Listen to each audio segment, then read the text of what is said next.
প্রতিভা যদি হয় জন্মগত, তবে সাফল্য আসে ঘাম জড়িয়ে। আর কিছু মানুষ নিজের ঘামে তৈরি করেন ইতিহাস। সাকিব আল হাসান শুধু একজন ক্রিকেটার নন, একটি নাম, একটি অধ্যায়। মাগুরার ছোট শহর থেকে শুরু হয়েছিল তার যাত্রা। ব্যাট আর বল হাতে যখন পথ চলা শুরু, কেউই ভাবেনি এই ছেলেটা একদিন বিশ্ব ক্রিকেটের পরাশক্তি হবে। 2006 সালে আন্তর্জাতিক অঙ্গনে পা রাখেন এক তরুণ, নাম ছিল সাকিব আল হাসান। তার অলরাউন্ডার পারফরমেন্সে বাংলাদেশ পেল এক নতুন অস্ত্র, এক গেম চেঞ্জার। আর তারপর এলো 2019 সালের বিশ্বকাপ। সাকিব আল হাসান একা পুরো জাতিকে বয়ে নিয়ে চললেন বিজয়ের স্বপ্নে। 8 ম্যাচে 606 রান, 11 উইকেট। প্রতিপক্ষ ছিল অস্ট্রেলিয়া, ইংল্যান্ড, ওয়েস্ট ইন্ডিজ, কিন্তু সাকিব ছিলেন অপ্রতিরোধ্য। সেঞ্চুরি, হাফ সেঞ্চুরি কিংবা উইকেট যেন একাই লড়েছিলেন।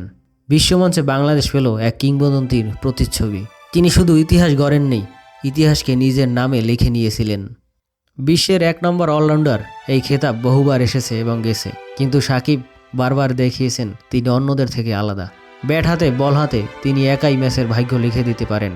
তবে জীবন সবসময় সহজ ছিল না।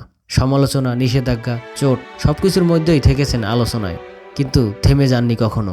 বারবার ফিরে এসেছেন আগের থেকেও শক্তিশালী হয়ে। 100-র বেশি উইকেট, হাজার হাজার রান, অগণিত ম্যাচ জয়।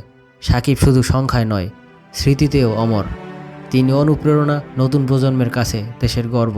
সাকিব আল হাসান, তুমি শুধু একজন ক্রিকেটার নও, তুমি একটি ইতিহাস, একটি আত্মবিশ্বাস, একটি বাংলাদেশ।